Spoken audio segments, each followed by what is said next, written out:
My name is Margaret Collins. I'm 68 years old, and last spring I was told, politely, with a smile, that my presence at my own granddaughter's wedding would be kept to a minimum. It happened at brunch, the kind of Sunday where sunlight spilled too bright through cafe windows and the eggs turned cold while conversation pretended to stay warm.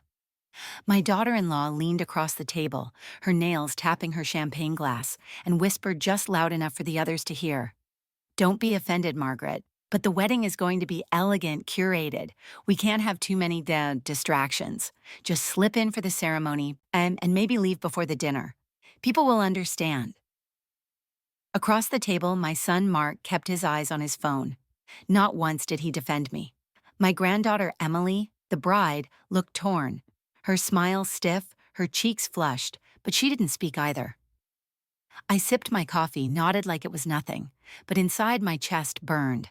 I had raised Mark alone after his father passed, worked double shifts at the hospital, saved every penny. And now I was reduced to a background decoration at the most important day of the girl I'd rocked to sleep. That night, alone in my little townhouse, I opened the cedar box where I kept all my records. Bank statements, tax returns, the savings account I'd guarded for decades.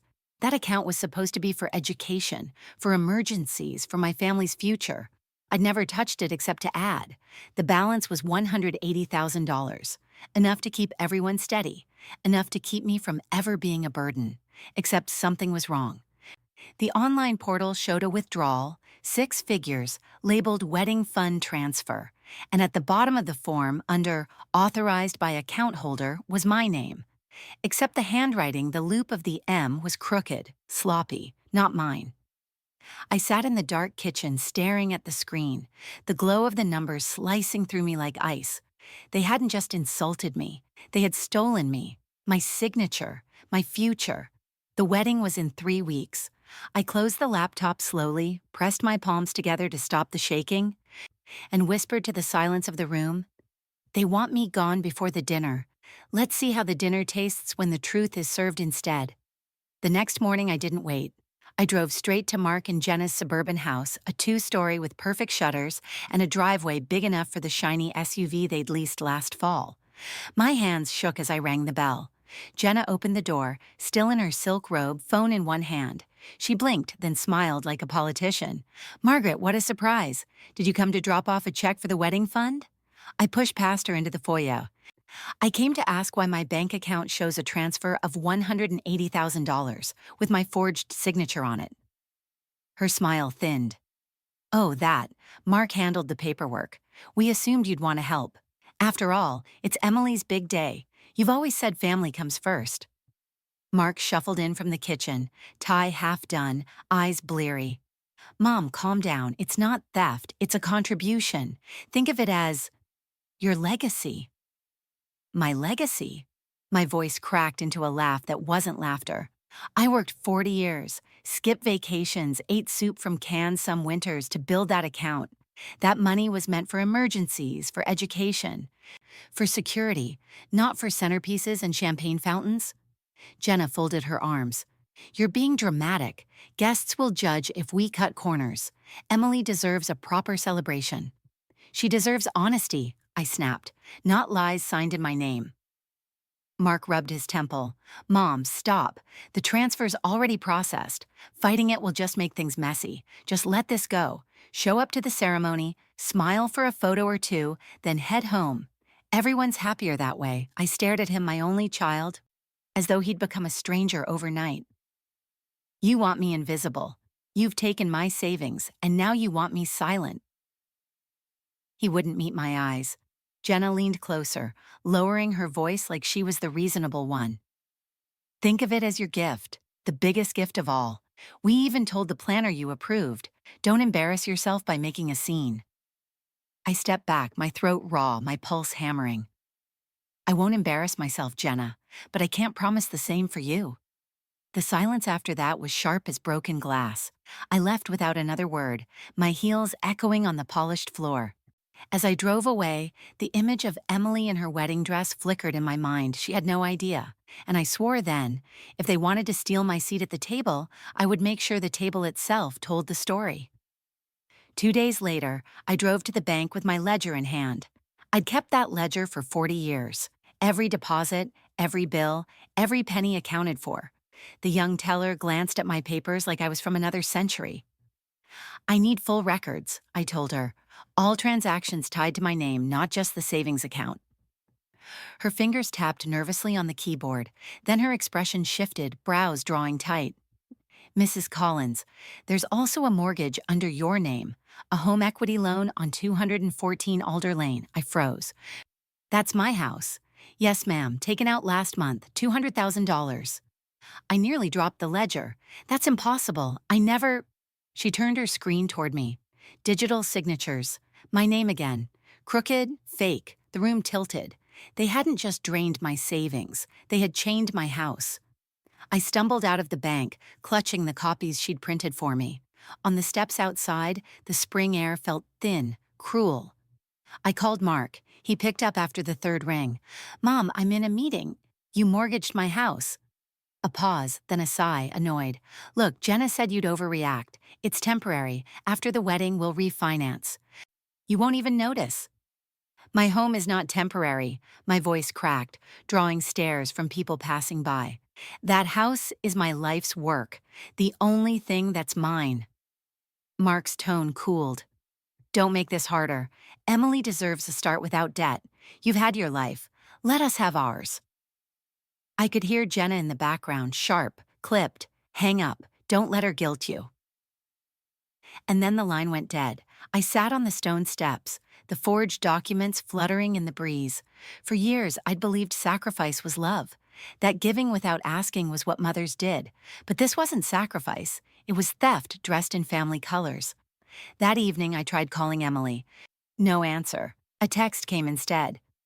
Grandma, can we not talk about money right now? It's stressful enough. My heart sank. They had turned her too. By nightfall, I was alone in my kitchen, papers spread like battlefield maps. My ledger sat open beside them, steady as ever, each line written in my own hand. Proof that I had always kept track, even when no one else cared. I whispered into the empty room, they think I'll fade quietly. They don't know me at all. The night before the bridal shower, I sat alone at my kitchen table, surrounded by papers no one else wanted to see. The foreclosure notice, the forged mortgage, the drained savings. Proof stacked higher than the cake Emily would cut tomorrow. I dialed her again, just once more. She picked up this time, her voice hushed, frazzled. Grandma, please, I can't deal with this right now. Mom says you're confused, that you signed things and forgot. Everyone's worried. I didn't forget, Emily. My voice cracked. They forged me. They stole from me. I only wanted to protect you. Silence, then a sigh. I have to go. The planner's waiting. And the line went dead. I set the phone down like it weighed 1,000 pounds. My own granddaughter, sweet child I once taught to braid her hair, believed the whispers over the woman who tucked her in. By morning, I couldn't eat, couldn't sleep. At the shower, Jenna's friends fluttered around Emily, all pearls and pastel dresses. When I walked in, conversations dimmed. I wasn't asked to sit near the bride. I was ushered to a corner table, handed lukewarm tea, and ignored. I watched Emily open gifts, mixers, crystal, cash envelopes. She thanked each guest with glowing eyes. When she reached mine, a small silver locket I'd bought years ago and saved, she smiled politely, as if accepting charity. Then Jenna leaned close to her friends, whispering just loud enough.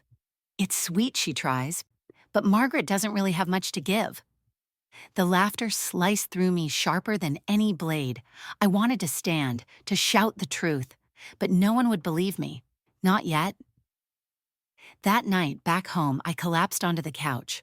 For the first time, I wondered if they were right, if I was invisible, powerless, too old to matter.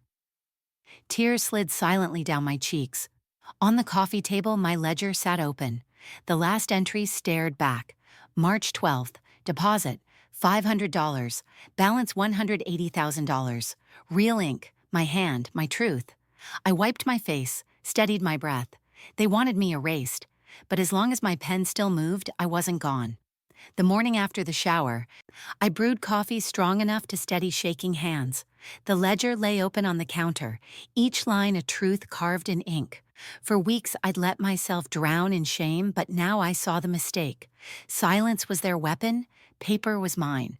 I gathered every document, the bank statements, the mortgage file, the forged transfers, and drove straight to Ruth's house. Ruth had been my friend since nursing school, sharp-eyed, no nonsense, and since retirement, she volunteered with a legal aid clinic. She opened the door in her gardening gloves, and when she saw my face, she pulled me inside without a word. At her dining table, I spilled the stack of papers. "They've stolen everything, Ruth. Even Emily thinks I'm confused." Ruth flipped through page after page, frowning deeper each time. "This isn't confusion. This is fraud, elder financial abuse, forgery. They've left fingerprints all over it." Her certainty lit a spark in me. "So I can fight back?"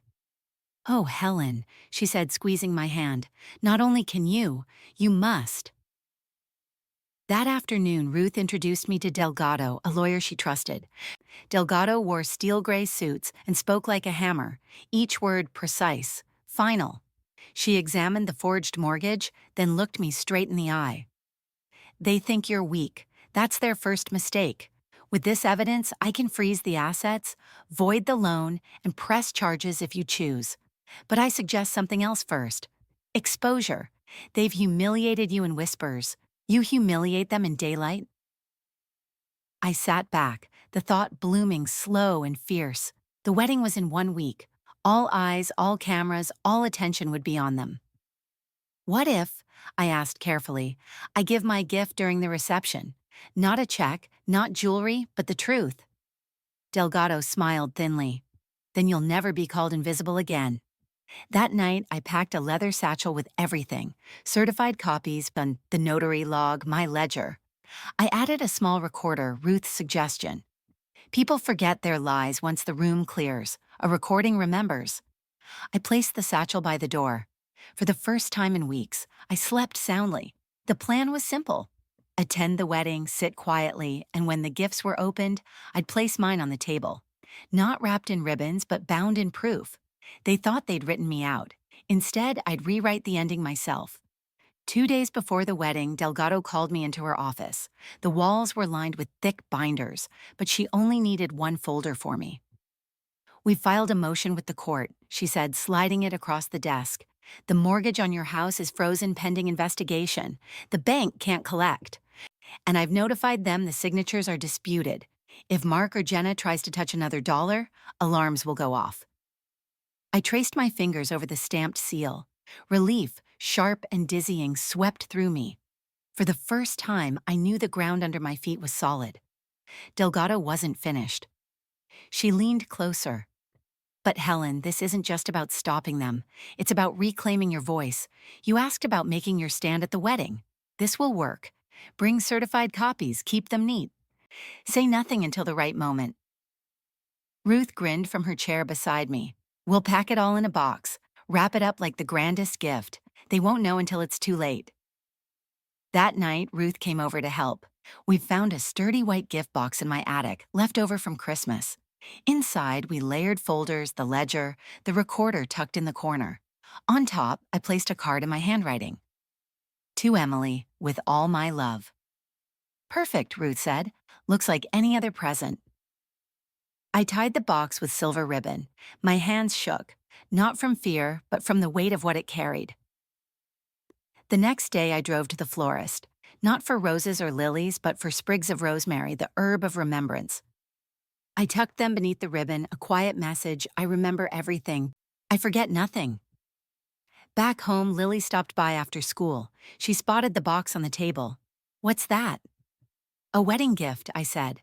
Her eyes flickered with suspicion, then widened when I added, "Want to help me deliver it?" She nodded fiercely. "Yes, they shouldn't get away with this." Together we rehearsed it. Sit through the ceremony, smile politely, wait until the reception when gifts were opened. Then I'd step forward, place the box in Emily's hands, and let the truth spill out under the gaze of every guest and every camera. When Lily left that night, she hugged me tighter than she had in years. "Grandma, you're brave." I held her close, whispering, "No, sweetheart, I'm just done being erased." The box sat by the door as I turned off the lights. Tomorrow it would change everything. The church ceremony was flawless. Emily looked radiant in lace. Mark beamed as if nothing weighed on him, and Jenna glided through pews shaking hands like a queen. I sat quietly in the third row, my silver dress plain compared to the sequins around me. No one noticed the box at my feet. At the reception hall, chandeliers glittered, champagne flowed, and the planner guided guests through choreographed laughter. When the music softened, Jenna clinked her glass. Now comes the fun part. Emily will open her wedding gifts. Applause, cameras lifted. Phones streamed live to relatives across the country. One by one, Emily unwrapped crystal bowls, cash envelopes, kitchen gadgets. She smiled politely, thanked each guest. Jenna hovered, narrating like she owned the stage. Then I stood. My chair scraped the floor loud enough to still the chatter. I carried the white box forward. Silver ribbon glimmered under the lights. "From me," I said simply, placing it on the table before Emily. Her eyes softened, surprised. "Grandma, thank you." She tugged at the ribbon. Jenna leaned over, whispering something, but the card with my handwriting was already visible. "To Emily, with all my love." The lid lifted. Instead of silk or jewelry, stacks of documents filled the box.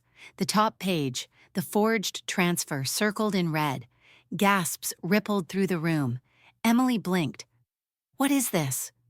I stepped closer, my voice steady. Proof that the money for this wedding wasn't a gift. It was stolen from me, from the savings I built, signed with my forged name. The crowd hushed, phones zoomed in, the live stream kept rolling. Mark shot to his feet. "Mom, stop this. You're ruining everything." "Am I?" I held up the notary log. "This says I was never there. That signature isn't mine. And this," I flipped to the mortgage papers, "shows my house mortgaged behind my back for $200,000. Ask yourselves, would a mother sign away her own roof for a party?" Jenna lunged forward, voice shrill. "She's lying. She's confused. She doesn't understand." Ruth rose from her seat in the back, her voice cutting through. "She understands perfectly. I reviewed every page, and Delgado, her lawyer, has certified copies ready for court." Murmurs swelled. Guests shifted, whispers threading through the hall. Cameras caught Jenna's flush, Mark's stammer. Emily's hands trembled as she turned the papers. Her smile cracked. "Dad, Mom, is this true?" Mark reached for her, but she pulled back. "Tell me." Silence. Jenna's jaw tightened. "We did what had to be done. You deserved a real wedding." Emily's face crumpled. "Not like this. Not with stolen money." Gasps erupted, chairs scraped, the crowd alive with judgment. Phones streamed every word. The perfect curated wedding had become a courtroom, and the verdict was forming before their eyes. I stood tall, no longer background, no longer invisible. "You told me to leave before dinner. Instead, I've stayed to serve the main course, the truth." The room roared, not with applause, not with laughter, but with the sound of masks ripping away. The reception hall was no longer a celebration. It was a tribunal. Guests whispered in clusters, cameras stayed lifted, and Emily sat frozen with the documents in her lap. Jenna's voice pitched sharp. "This is slander. You can't just accuse us in front of everyone." I reached into the box one last time and held up a sealed envelope. Delgado had given it to me with firm instructions. "This is no accusation. It's action." I slid the envelope across the gift table. Inside is the court order freezing all accounts tied to those forged transfers. The mortgage is void. The bank has confirmed my challenge. If you try to touch another dime, the sheriff's department will handle the rest. Mark went pale. "Mom, you wouldn't." "I already did." The guests murmured louder, some recording every second. The facade of respectability cracked clean through. Jenna grabbed Mark's arm. "We're leaving." But Emily rose, voice shaking. "No, not until you tell everyone the truth." Mark's lips parted, closed. Then finally, We used her signature. It was the only way." The room erupted, gasps, shouts, chairs scraping. For once, Jenna couldn't spin it. I turned to Emily, softened my voice. "You deserve joy, darling, but joy built on theft turns bitter. You didn't need chandeliers or champagne. You needed honesty." Tears streaked her mascara. She crossed the room and hugged me tight, whispering, I'm so sorry, Grandma. I stroked her hair. Not your crime, Emily. You still have a choice who you become. Security from the venue stepped forward as Delgado herself entered from the back. She had been waiting just in case. She announced to the crowd, "All financial matters are under investigation. Anyone who continues this charade risks arrest." Jenna's face crumpled, fury giving way to panic. Mark lowered his head. Together they stumbled out, pursued not by applause but by silence heavy as judgment. The band stood awkward, unsure whether to play. Emily took the microphone, voice trembling but clear. "The wedding isn't ruined, the marriage isn't ruined, but the lies are over. Thank you, Grandma, for showing me that truth matters more than appearances." Applause rose then, cautious but real. I sat back at the table, hands steady at last. They had tried to write me out of the story. Instead, I had rewritten the ending in ink they couldn't erase. 2 weeks later, Delgado called to confirm. The forged mortgage was void, my savings restored, and investigations pending against Mark and Jenna. Their reputation in town had collapsed. I drove one afternoon to Emily's new apartment. She had no chandeliers, no champagne fountains, just secondhand furniture and a husband who looked at her like she was enough. On the kitchen counter, my silver locket sat open with her wedding photo inside. She handed me tea, eyes bright. "You didn't just save your home, Grandma. You saved me from starting my life on lies." I squeezed her hand, feeling the fire still alive in my chest. I wasn't invisible. I wasn't erased. I was still here. If you've listened this far, thank you. Tell me in the comments, what would you have done in my place? And don't forget to subscribe to Revenge Stories Women 65 Plus USA because stories like mine deserve to be heard.